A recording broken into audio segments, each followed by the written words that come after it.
ताज्या बातम्यांसाठी ABP माझाला subscribe करा आणि बेल आयकॉन प्रेस करा।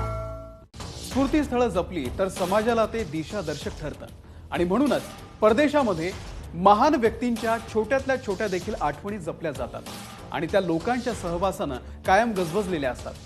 पण आपल्याकडे नेमकं त्याच्या उलट आहे। ज्या एका विचारवंतानं अख्ख्या जगाला आपल्या विचारांनी आपल्या लेखनानं प्रभावित केलं त्या जॉर्ज ऑरवेल यांचं घर अत्यंत दयनीय अवस्थेमध्ये आहे। बिहार निवडणुकीच्या निमित्तानं आम्ही मोतीहारीमध्ये पोहोचलो आणि तिथे जे दिसलं ते विषण्ण करणारं होतं आणि ते पाहून आमच्या तोंडून शब्द निघाले, we are sorry mister Orwell.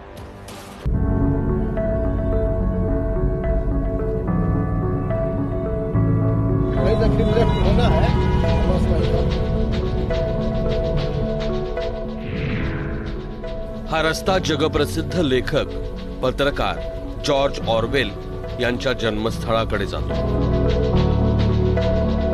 विश्वास बसणं कठीण आहे, पण हेच सत्य आहे।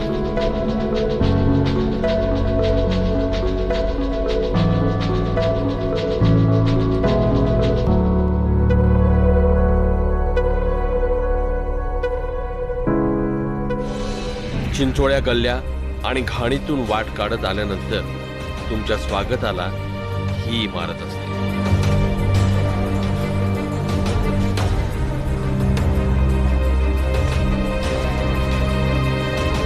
जिथे 1903 साली जॉर्ज ऑरवेल यांचा जन्म झाला। त्यांचे वडील रिचर्ड डब्ल्यू ब्लेअर इथल्या अफीमच्या वेअरहाऊसचे प्रमुख होते।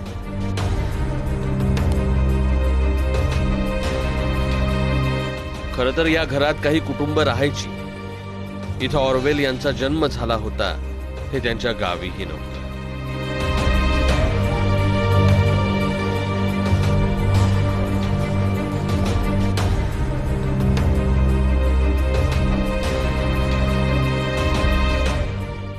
जॉर्ज ऑरवेल यांनी जे लिहिलं ते कालातीत आहे। जगातल्या जवळपास सगळ्या सत्तांचं वस्त्रहरण करणार आहे। त्यामुळे ब्रिटनचे पत्रकार इयान जॅक यांनी त्यांचा इतिहास धुंडाळायला सुरुवात केली आणि 1984 म्हणजे त्यांची जी कादंबरी आली होती ते 1984 साल पूर्ण होण्याआधी 1983 साली इयान जॅक मोतीहारीत पोहोचले। त्यांनी ही जागा शोधून काढली। त्यावेळी ही जागा नशेबाजांचा अड्डा झाली होती, प्रचंड अस्वच्छ होती। बराच पाठपुरावा केल्यानंतर 2015 साली सरकारने याला मेमोरियल घोषित केलं। सरकारनं ऑरवेलचं घर मेमोरियल घोषित केलं।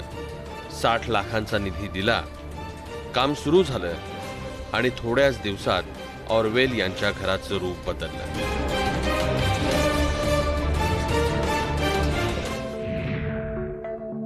ऑरवेल यांची साहित्य संपदा तसंच बिहारच्या कवी लेखकांची पुस्तकं, थिएटर आणि अभ्यासिका बनवण्याचा भव्य प्लॅन बिहार सरकारनं केला।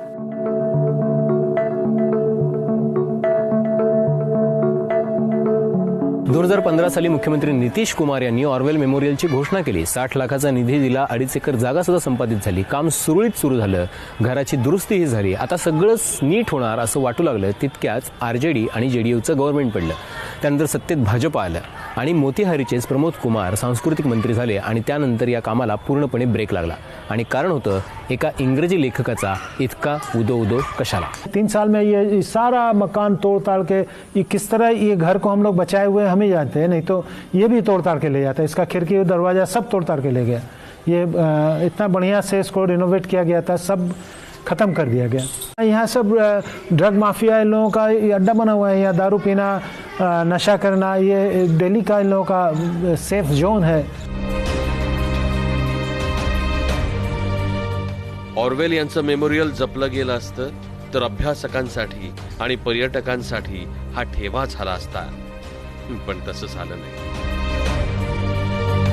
क्योंकि ऐसा लगता है कि जो कि मंत्री थे यहीं के मंत्री थे, आपके आर्ट एंड कल्चर मंत्री थे, उन्होंने नहीं बनवाया, उन्होंने उससे हाथ धो लिए। सबसे अफसोस की बात तो यही है कि जिनको सबसे ज़्यादा इनिशिएटिव लेना था उन्होंने ही हाथ खींच लिया।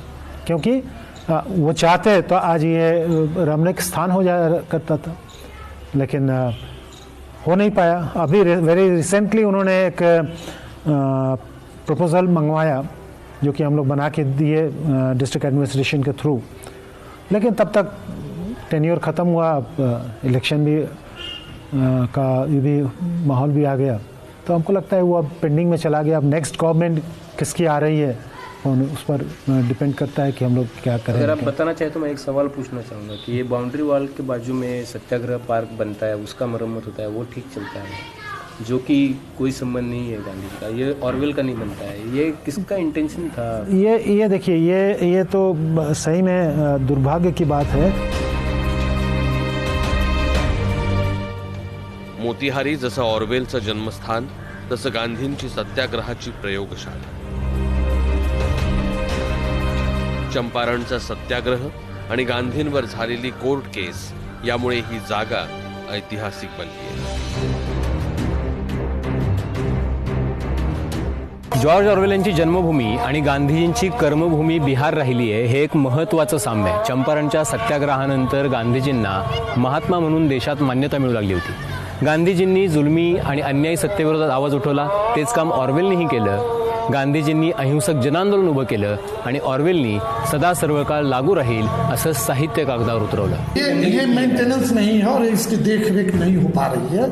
आपने जो बातें कही हैं उसमें मैं अपनी बातों को भी आपके समर्थन में रखता हूं कि यहाँ का मेंटेनेंस नहीं हो पा रहा है, इसकी देखभाल नहीं हो पा रही है, इसके लिए स्वच्छता का काम नहीं हो पा रहा है. ये चूंकि ये प्रमाणित है, तो अब अभी के समय में अगर 12:45 बजे हैं तो इसको मैं थोड़े कह दूंगा कि सुबह का 8 बजा है. अब क्या करना चाहिए? तो निश्चित रूप से यही तो मैं आपको बता रहा हूँ.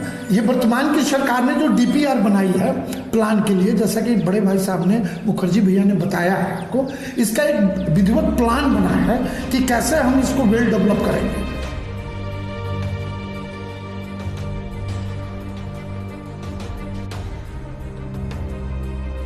1948 साली ऑरवेलचा मास्टरपीस बाजारात आला, ज्याचं नाव होतं 1984, ज्यामध्ये भविष्याची कल्पना करून सरकार आपल्या नागरिकांवर पाळत ठेवतंय किंवा त्यांना त्यांच्या मूलभूत अधिकारांपासून वंचित ठेवतंय अशी मांडणी होती. ट्विटर, फेसबुकच्या जमान्यामध्ये जे आज घडतंय ते ऑरवेलला 1948 साली दिसलं होतं. अर्थात हे पुस्तक छापण्यासाठी ऑरवेलला जमीन आसमान एक करावं लागलं, कारण त्या काळात सुद्धा सत्ताधाऱ्यांविरोधात बोलण्याची किंवा छापण्याची हिंमत खूप कमी लोकांमध्ये होती. ऑरवेलचं साहित्य अमर आहे. 80 वर्षांनंतरही ते आज तितकंच समकालीन वाटतंय. गुलामी मानसिकतेतून बाहेर पडून सत्याच्या कसोटीवर वर्तमान घासून बघायला भाग पाडतं. ते माणसाला विचारी करून जिवंत ठेवतं. त्यामुळे अशा स्मृती जागवल्या पाहिजेत, जपल्या पाहिजेत. आम्ही त्यात कमी पडत आहोत. We are very sorry mister Orwell. We are very sorry.